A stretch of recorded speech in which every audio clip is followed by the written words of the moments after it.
Fitch Ratings says in a newly published report that Sub-Saharan African countries reliant on short-term capital flows to finance large current account and budget deficits are most at risk to tightening global liquidity conditions.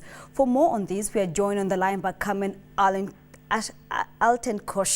Altenkoch, Director of Fitch Ratings. Kamal, thank you, many thanks for joining us. Now, looking at the report that you just issued, you've singled out 3 countries that I want to focus on, and that is Kenya, South Africa, and Ghana, and you said that they are most vulnerable when it comes to tapering. Maybe you can give us an indication as to why these particular countries are of interest in this particular sector.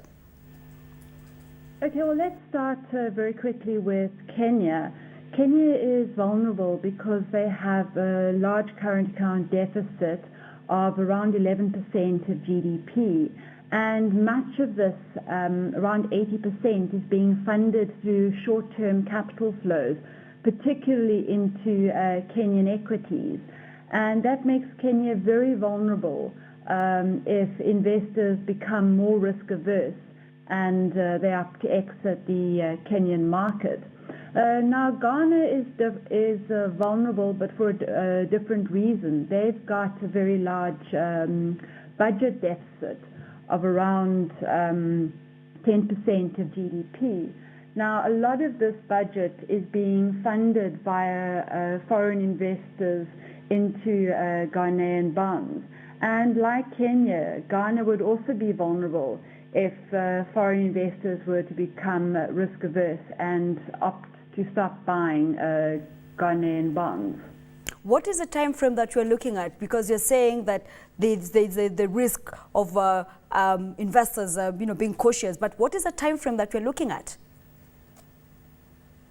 Well, putting a precise time frame on things is sometimes quite difficult, but what we're anticipating is that once the Fed announces that Fed tapering will begin, and eventually into 2014 and 2015, if monetary policy globally begins to tighten, that it could become difficult for emerging markets that are particularly reliant on short-term capital flows. So something that will develop over the next a year to 18 months.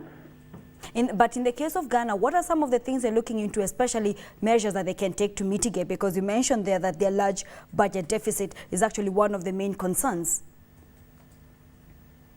Well, I think that, certainly investors, particularly in Ghana, and you saw it coming through when Ghana issued on the international capital markets, they had to pay quite a premium on top of, for example, Zambia. Now, part of this reflected concerns about Ghana's budget deficit.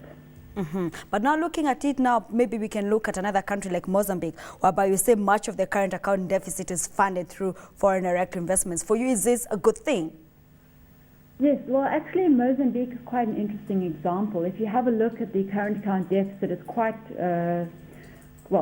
shocking at around 45% of GDP. But around 40% of this is being funded by foreign direct investment, particularly into the gas sector. So while Mozambique's current account deficit is far higher than any other country that we cover in Sub-Saharan Africa, because this is largely covered by FDI, it's much less of a risk. Many thanks, Carmel, for joining us. We appreciate that. That was Carmel Altenkoch, Director of Fitch Ratings.